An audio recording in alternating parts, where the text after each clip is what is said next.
Welcome back to the Digital Social Hour. I am here with my co-host Charlie Cavalier and our guest today, Spencer Cornelia. How are we doing, guys? Let's get it started, baby. This can be fun. Super excited to be here. Where should we start? I don't even know. I mean, how you liking it in Vegas? This is the best city in America. Wow, that's a bold statement. It is, and I'm willing to back up my claim. What are you going to back it up with? Well, it used to be way more affordable. Now, not so much. You used to be able to buy real estate. I moved here from Oakland, California, where buying a house or buying any property is just not a thing. And then I came here and I could buy a condo for $120,000. So the cost of living, certainly great. And then you also have like a vacation within your city. A bunch of people come visit. Everyone comes and visits Vegas once a year. 100%. All the conferences are here. Yeah, everything. Everybody always gets me to come here, but I can never be convinced to move here. So if you're trying to get me to move here, what's your go-to argument? Cost of living. Everyone comes and stays. Plus, I think the layout of the city is the best I've ever seen. Like in terms of the Strip and then Henderson. Well, just the ease of getting around. It's Right. 20 minutes to everything. Right, and there's no traffic. No traffic. It's a great city. It's got no state income taxes. Wow, you might have just convinced hundreds of people to move here. No state income taxes is a game changer. And then obviously coming from Northern California where you're giving almost everything away, what was the biggest difference for you other than, culture-wise going from NorCal to here? Certainly the idea of buying a property. So I was interested in real estate before. When I moved here, then I officially became interested because I was like, oh, wow, I can actually buy something. Let's dive into the properties. So how many properties do you have right now? I have 4. All in Vegas? All in Vegas, correct. So you purchased the first one to live in? Correct, yeah. It was a condo in Las Vegas Country Club, which is right next to the Las Vegas Strip. So I bought it for $120,000 September 2016. I sold that 2.5 years later to go into a 7-bed house, and I do what's called house hacking, which is basically rent by the room. You get a house with as many bedrooms as possible, rent by the room. And so I have 4 now. One of them's an Airbnb, but the other 3, I have 18 tenants that I manage. So how do you manage that many people living in one place together? Because that sounds kind of crazy. You set up a culture. Okay. And so what I offer is really lucrative. A lot of people across the country right now, I think, are struggling to find affordable rent. Certainly here in Vegas, as we've seen rents rise. Rents historically have risen essentially every year, and I think it's getting worse. I think the idea of buying a house is becoming more challenging. And so more and more people are looking to rent. And then because renting on your own in a studio or having one friend split a 2-bed is becoming even more unaffordable. People are looking for the affordable option, which is what I offer, essentially $700, $800 to move into a house. Wow. Everyone's got a different opinion on the housing situation right now. Some people, whatever direction it's going in, but without a doubt, it's getting harder and harder to find places to live. How has that affected what you do on a consistent basis? Not at all. Really? I have no competition. Wow. No, I love when people read news headlines about real estate markets crashing. It's been crashing for 7 years. It still hasn't done it yet. So everyone who sits on the sidelines seems to have been wrong. Yeah, it could crash in 3 months. It could crash in 6 months. It could crash in a year. I have no idea. But I buy for tax reasons. I buy for house hacking reasons. And so I'm not too affected by what happens. If there's a huge dip in the prices, that just means a discount. Love it. Let's get into the tax reasons because I know a lot of people are interested in saving money on taxes. So what's your strategy with that in real estate? You need to be a real estate professional. So one thing that a lot of new beginners can start with is getting their real estate license, and then hopefully you want to become a real estate professional. You're not a W-2 worker. This does not apply to people who are like W-2 workers and then trying to buy a property on the side. But if you want to go in full-time into real estate and become a real estate investor, then yeah, you can essentially buy properties and then fast appreciate the building. Instead of 27.5 years, which is what is allowed, you could do in 5 years if you're a real estate professional and you do what's called a cost segregation study. And so that's what I do. That's what I've done. Every year I buy a new property. I can get in 10% down or less because owner occupied. I get back 2.5% because I'm a real estate agent. So I represent myself on the buy side. So I'm getting back a 25 to 50% return on day one just from the agent fees. So then I rent by the room, live for free, and then I cost seg, add solar. Solar is a huge tax credit. So like between those, it's 100% return. Wow. Easy. So that's why I don't know if there's a real estate dip, okay, I'll just buy another one. So it sounds like almost every decision you're making is based around the tax reasons or implications for doing so. Very Yes. little has to do with whether or not you think the property is going to go up in value or anything to do like that. I'm very confident in 10 years, my properties that are worth $2.2 million today are going to probably be worth double. Whatever, that's just icing on the cake. But yeah, I'm not buying for appreciation, but I fully believe in this market. I think Las Vegas will become very similar to LA in the sense that the idea of owning is there's like an owning class and a non-owning class, and the non-owning class will represent a majority of people, and therefore those who own can rent and get exorbitant amounts of rent. Do I think it's fair or fun? No, but That's the game. everyone's playing the same game, might as well win. Absolutely. So you agree with Grant Cardone's philosophy that we're becoming a renter's nation? We already are. We already are. I think we already are. However, the percentage of home ownership actually hasn't changed much in the last 15 years. I just made a video on this. And so you could argue that home ownership is actually very similar to the past 20 years. I do think it'll continue to get worse, though. Wow. The housing supply is not matching the demand and won't for a long time, especially if we're about to see a huge pullback from builders, then the supply is only going to get worse. Why have we stopped building as much? Because I don't understand the market obviously as well as you do, but it seems like, ever since the, recession, 9, 10, 11, we've never really picked back up construction rates to provide enough housing for everybody. I'm certainly not an expert on the builder community. However, my understanding is that it took such a hit during those years that it never fully caught up. And then now it's just really hard to catch up for the demand. The demand is just insane. For affordable housing is really the kicker here. And the building costs have gone up so much that if you look at the ability to build an affordable home, that's the real problem. There's plenty of houses in the $500,000 range. But when you talk about an affordable home, a starter family can buy a 3.2, $300,000. That's done. It's never happening again. Where did you find the other three properties you bought? Was it word of mouth? Was it online? Just your own research? The first one, it's a 7-bed, 5-bath over by the airport. That was actually a friend had that house. I did what's called a lease purchase agreement, which is a form of seller financing. That property was through him, and then the other 3 were MLS. Because I don't have any competition for what I do. So I just, whenever I'm ready to buy, I look on the MLS, and then I buy whatever the best option is available. Wow. So you're only putting 10% down of the house. So on that $120K house, you put down $12,000? So for that one, I did 20% down because I had been able to save up for the previous couple years. I had been able to save up enough money for 20%, but 120,000 was only 24 grand at the time. My last 3 properties have been 5% down, 15% down, and 10% down. The 15% was an investment property, a non-owner occupied. So what you can do is every year you can buy what's called an owner occupied property, and it allows you to do sub 20% down. The investment property, the 15% was a unique loan. However, if you have the ability to move every year and put down 5 or 10%, which is what I do, and I get back 2.5% as an agent. So in the example where I put down 5%, I got back 2.5. I got an immediate 50% return on day 1 of owning the house. Wow. That's unheard of. And there's no other place. Like, imagine buying Amazon stock if theoretically this was not insider trading, but you could buy it and it immediately goes up 50% the next day, and it maintains, and theoretically it would maintain that value. That's just how it is. It's amazing. Yeah. And I love when people just talk about you can't own homes and real estate market's going to crash. Like, yes, please. I hope these people get huge followings. I hope there's less competition because this is like a cheat code. So for those who are trying to understand basically like the simplistic form of what you do, how do I start with whatever money I have for a down payment? Let's say my credit is an average credit score in the United States. What is their next step, or at least their first step, short of getting a real estate license like you did? Certainly to understand what you're doing. Like you are buying a property. If you're putting down 3.5%, you're leveraging 33x your money. So be very careful. I don't want people to just jump in and think it's like some magical system with no setbacks. I mean, the goal would be the person wants to become a full-time real estate investor and could see themselves being an investor for the next 50 years. The best option is 3.5% down, FHA loan. The more bedrooms, the better, which is what I prefer. I go after 6 and 7 bed houses. That's my recipe, my system. What percentage of your time is on YouTube and the real estate business? Probably half and half. My real estate takes up a lot of time because I still self-manage. Right. And I'm also doing anything with the properties I'm dealing with. YouTube is kind of easy at this point. Got it. And for the YouTube, let's talk about that, because you built a channel with, 72 million views and 400,000 subscribers. Yeah, 485. Yeah. So how long did that take, and what was sort of some things you remember along the way that really helped you grow that? Started January 2015 as a side hobby. Didn't make my first dollar for 5 years until February 2020. So it took quite a while.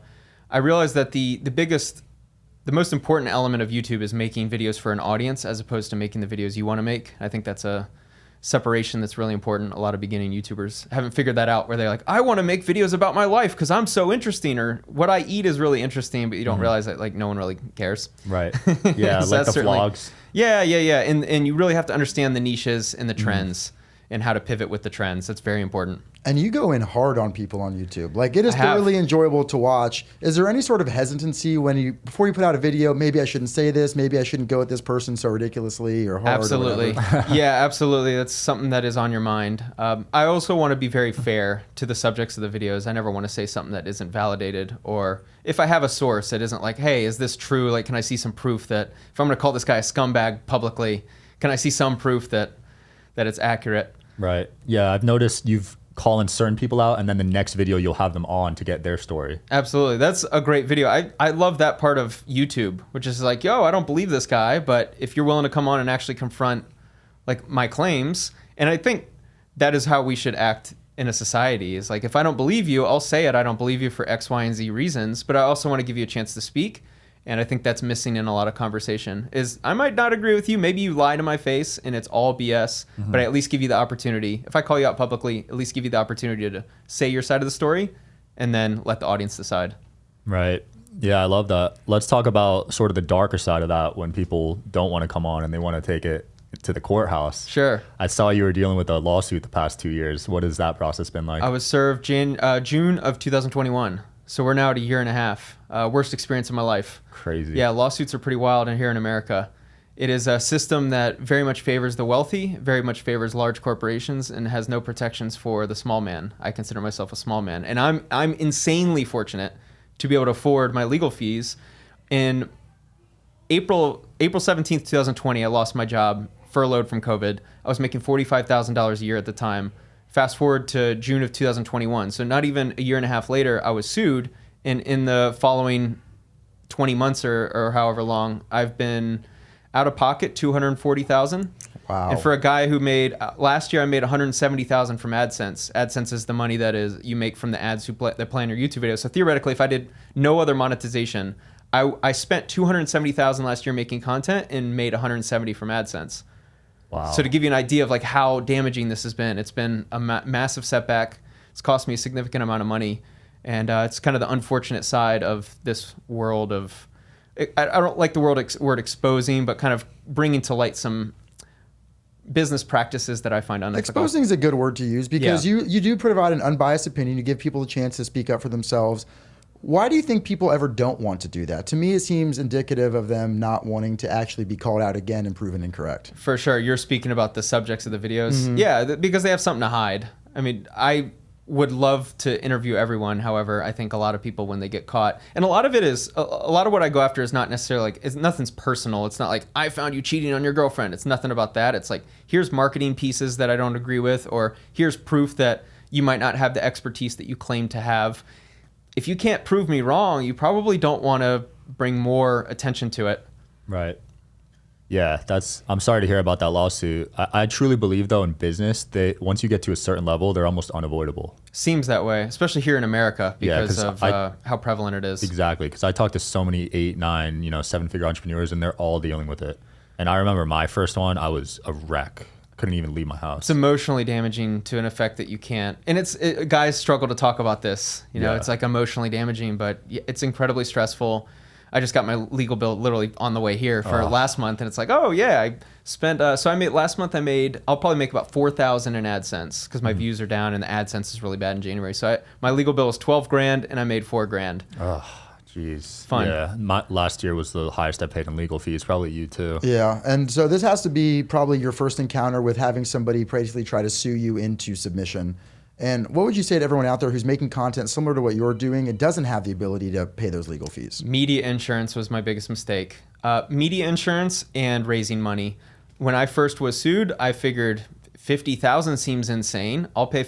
That's going to be the cost. I can afford that. $50,000 will be the total cost, right? Because what's a lawsuit? You share some data or share some screenshots of whatever, and then your lawyer submits it. I don't know the process. I was so ignorant.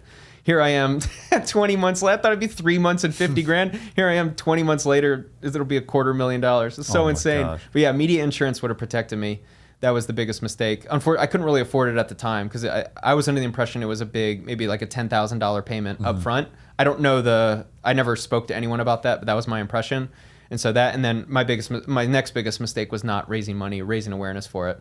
which Yeah. is all universally works for YouTubers. Oh, When yeah. YouTubers come out and say like, this guy's trying to silence me, he's suing me, universally has always been a successful fundraise. Yeah, I saw Tozy did that for the Big Boy one. 24 hours or 48 Yeah. hours, 200 grand. Crazy. Get the masses on your side. I mean, you're the one with the voice. You're the one with the audience. Use it to your benefit. Yeah, that was a mistake I made. I mean, here I am. I'm right at the end, so I don't want to raise money to then it wouldn't be put to any use. It would just go back into my pocket. So I'm not raising money at the moment. Let's dive into some hot takes. So Yes. we're both in the NFT space. Love it. I've seen you make 3 or 4 videos about how Good how thing you a lot haven't of seen them, the other ones then. Oh man, how a lot of them are scams. Well, they are factually. I want to get your perspective on the NFT space as a whole. Sure. I think it's 1% amazing. I think NFTs are going to change investing forever. I actually had a video lined up where the title of the video would be why NFTs will change investing forever. Very positive spin on the NFT world. However, I think we just went through a period of it was a get rich quick scheme essentially where a lot of people were, and I say take advantage, but I don't mean that in like a judgmental way, but you had a lot of people that saw a way to make money. And then the people who bought the NFTs saw a way to make money too. It just happened that the creator made money again. They were both trying to make money. One won the game. It's almost like a poker game. One won the hand, one didn't. I think anything with the artwork was pretty much useless. And again, that's not me trying to say don't buy NFTs. Like if you're into that space, do your thing. I was the guy in 2021 when I was like, this is clearly a mania. If you're buying some artwork and you're going to buy it for $1,000 thinking you're going to make money, you're out of your mind. It's going to drop 99%. Now, it turns out I was right because I could see the writing on the wall. However, to fully answer your question, I think there are good projects and bad projects, and I was trying to be the guy saying, here's clearly the bad projects. If you know what you're doing and can buy the good projects, do your thing, don't listen to me. But if you're one of these people that's new to investing and you're entering this NFT space, you're going to lose it all. And it's like anything. It's like the tulip craze, right? And the last person holding the baton at the end of the race is probably the last one that's going to get, the worst end of the stick. And I couldn't agree more, right? The people that are actually going to follow through on promises are the ones that are going to make it. But it's not unlike kind of the stories we were talking about before the show where people have these programs where you buy to learn how to become successful when they themselves have never done it. And I think we saw it in the NFT craze a lot, where people are operating businesses that have never done anything before. Right. And I think any NFT that had utility, and I tried to present that in the videos as kind of to show that I'm not this like hater, the NFT hater. I'm like a neutral guy just trying to say like, hey, there are NFTs with utility. Please try to stick to those if you're into this world. And plus there's plenty of people who figured out how to flip NFTs. So I don't want to deter anyone from going and making their money or to participate in this community that seems to have a lot of value. I know VFriends, some people think that's crazy valuable and great, buy all that. But there were so many projects. I mean, Logan Paul was one. I mean, there's so many examples. There's just too many. Stuff went wrong. And my interpretation was that there's a lot of labels of scammers and all this. I don't think there were really that many scammers in the NFT space. I think everyone was trying to make money. And some people just said, oh, I can make artwork, or I could hire a developer to make these 10,000 NFTs. And then the project went awry. And I think that was just part of the risk of this asset class. It was always inherent. And I was just trying to raise the red flags, and that was my interpretation of it. You were on it early. I got to give you that. Yeah. You were calling it out during the bull run. Yes. Which not a lot of people were. Got a lot of negative comments. Oh, yeah. I saw those. I saw those for sure. It's hard to go against popular opinion, especially when people feel like it's easy money to make and it's all speculative. They don't have to do any work. You buy an asset for 1, you sell it for 2. And so safe to say you're not an art collector. Correct. Not in any way. Okay. Is there anything that you are collecting besides houses, of course? No. No. I realized in 2022, so kind of January 1 comes around, you can kind of focus what I want to focus on this year. YouTube and real estate is all that matters. I shouldn't spend a minute on anything else.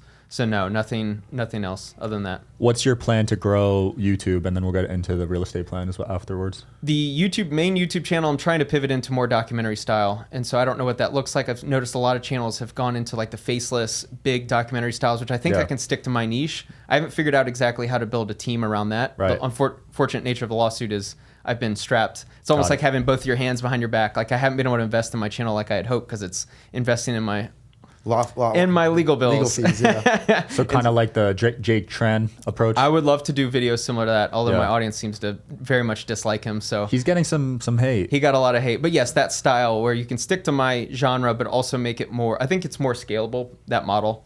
And I think that's where kind of a lot of the trend is going. Yeah, I could see that. And what about the real estate side? How do you plan on scaling from 4 properties to 10 to 25? I unfortunately can't do anything this year until my lawsuit's settled. Hopefully it gets dismissed, which would allow me to recoup my fees. That would be a single day where I essentially recoup $250,000, which would be significant. At that moment, I want to get into seller financing deals. I think we're about to have 2 to 3 years where seller financing becomes incredibly lucrative. I think it's a gold rush that is opening it up today and will be available for the next 2 to 3 years. So once I get capital and I'm past this major headache, then I'm going all in on finding seller finance deals. Can you explain what seller financing is? Have either of you bought a property before?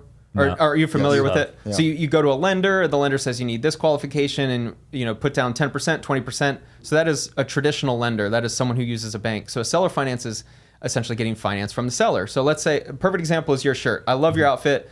I really want to buy this shirt. You're like, dude, I want $20 for it. I'm like, well, look, I don't have $20 on me, but what I will do is I have $1. I'll give you $1 today, and I'll give you $1 for the next 19 months, or let's say 25 months, because you get your $20 plus a little bit of interest. I own the shirt today. I get to wear it to the parties for only $1 out of pocket, and we don't have to deal with a lender at all. So seller finance is essentially going straight to the seller and paying him a down payment, whatever the terms. It's infinite possibilities because it's just up to you and him. There is no credit check. There's no down payment specifics. There's no interest rate. You could do 0% interest rate. Wow. You could do minor down payment. To give you an example of how this works, I bought a fourplex here in town in 2018. I went straight to the seller. The seller owned the property free and clear, no mortgage.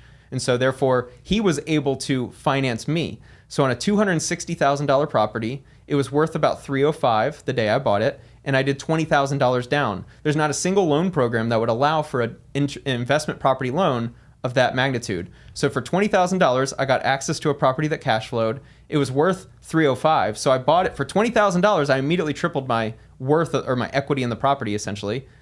And then he financed me, so at $1,500 a month for 30 years. Wow. That's incredible. So never had to deal with a credit check, never had to deal with a bank, never had to deal with qualifications, 30 days, none of that. Yeah, that's amazing. So people with no credit history can explore that option. Yeah, that's how you do it. My it's friend amazing. here doesn't have a credit card to his name. Nope. Oh, I big refuse to mistake. do it. I'm a big Dave Ramsey advocate. Oh, and huge mistake. I know. That's what I've been telling him. I know, and I've been getting on that for so long, and I catch so much stuff for it. I own my home, so luckily I can always take out, loans against that sort of stuff, and I have enough equity in various assets where I can do things like that. I've never needed a credit score. I've always come from, very cash-heavy businesses where cash flow is really just the name of the game. And so I have Sean now getting me to make sure that I get on top of that. So I'm guessing it's going to happen very soon. Good. I'm glad to hear that. It's and luckily you changed my can life. buy that And shirt. you said no mortgage on your property? Nope. Yeah, so perfect example. If he wanted to move, now's not a great time to sell. It's Right. tough to find buyers. And are you willing to share a general idea of what the house is worth? But 1.2. 1.2. So let's say he can't sell it for 1.2. The best buyer wants, I could do 1 million. He's like, dude, I want 1.2. I'll come to him and say, look, I'll give you 1.3. Deal. Cash? Not cash, but I give you $5,000 a month for the next X amount of years so that you recoup your 1.3. I take over the property. I rent by room and I make my cash flow, no down payment. So anyway, this is an example of seller finance Got it. where he might get what he wants and I get what I want. Win-win situation. And Got no it. banks. No which is the banks best allowed. part. And if I never pay, you know what happens? He gets to keep all the money I've already sent him. He gets the property back. Now he can try and sell it. Wow. Okay. So he becomes the bank, So essentially. you don't have as much risk. There's always risk, right? What happens if I take over the property and I light it on fire? He lost his property. Or you start squatting or, Anything. Or if I don't make the California- payment and don't. Now, here is very landlord friendly. But anyway, there are risks Not involved. in New York. Yeah, New York and LA would probably be a little tricky to do this. Yeah, I had a friend with a property in New York, and the guy lived there for 2 years without paying rent, and then just got away with it. So, have you had any nightmare tenants yet? Oh, where do we start? Yeah, I was on the No Jumper podcast with Adam22. Yeah. And we were sharing something about. Oh yeah, he asked me a similar question. If you had any problems, I'm like, I've dealt with everything, but I've never dealt with someone lighting my house on fire. Yeah, a couple months later, dealt with that. Manifest that into. Oh man, yeah, I've dealt with a lot of problems. The whole house got caught? No, thankfully, no. geez. He lit something on fire. Kind of went mental. Lit something on fire by the front doorway. Caused a lot of damage. Oh, A man. real headache. Did insurance cover it? They did, thankfully. I fronted the costs, and thankfully insurance came back and fronted it. Yeah, I had a jackhammer in the house. I had plumbing issues underneath that property.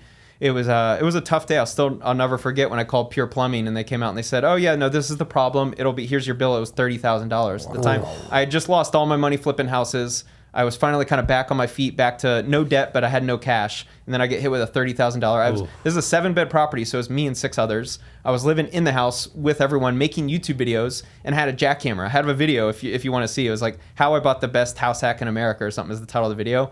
But anyway, I have video footage of like them jackhammering in my kitchen, destroying my floors, multiple bathrooms destroyed, all to go underneath the house. Out front, I had just laid concrete, $15,000 worth. Tore that up. Outside of my house, had to dig it up. Outside of my front of my house was 6 feet deep in my driveway with dirt mounds all in the front of my house. I'm just like, what is life? Oh, man. What is life? I had a quick insane. question about Yeah. YouTube. You said you haven't posted some videos. What Okay. stopped you from posting those? Was it you feeling like you changed your mind on the subject, or just, maybe I shouldn't do this?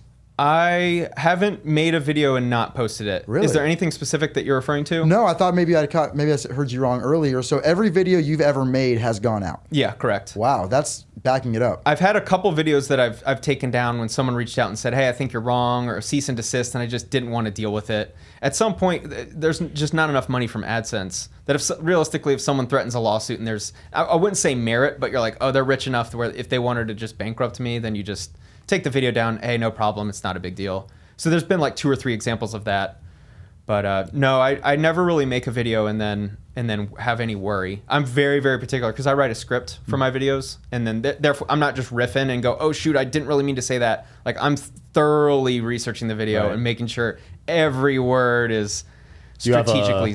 have a lawyer review the script? No, No? never. No, Okay. I'd go bankrupt because they And they'd ruin the script. I mean, lawyers make everything more. Yeah, they'll eventually just say, don't release the video. Yeah, that's true. No, there's nothing. I thankfully throughout this process, I've at least learned a lot about law, a lot about defamation. Maybe even there's a business here where I can like consult. Where I'm not a lawyer, but I'll at least give you an idea. General I wouldn't counsel. do that, but maybe there's a way to like do that for YouTubers. But anyway, you kind of learn what can and can't be said, what could be interpreted as defamation, what your sources are, all that stuff. But no, I don't have any worry at all. The key isn't about getting sued. I could theoretically sue you today if I wanted to. For anything. I could I could make any claim. I could show proof that I was here. I said he hit me. I hit my own saw. He hit me and caused me a black eye, all this stuff. Right. The question is, are you liable? And I've never worried about being liable. That's good. What percentage of the revenue on your YouTube is from AdSense compared to sponsors and brand deals? Last year I made around 100,000 from sponsors and a couple other various methods, and then 180,000 from AdSense. So whatever that comes Got it. out to, maybe 60-70% from Yeah. AdSense. But right now, so far in 2023, I'm at about a 4,000 a month pace from AdSense. January I made 8 from sponsors, so 2x.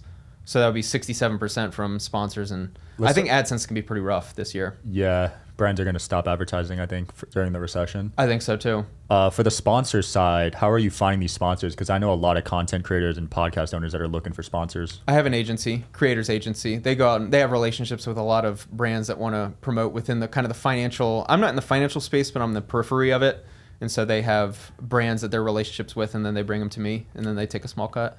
Got it. So you'd recommend upcoming creators to join some sort of agency? Absolutely. Now, if you're small enough and you can justify the time spent trying to develop relationships with brands, I mean, go do your thing. But for 15%, and generally 10 to 20%, 15 or 20% is usually what you'll see for what Right. they'll cut.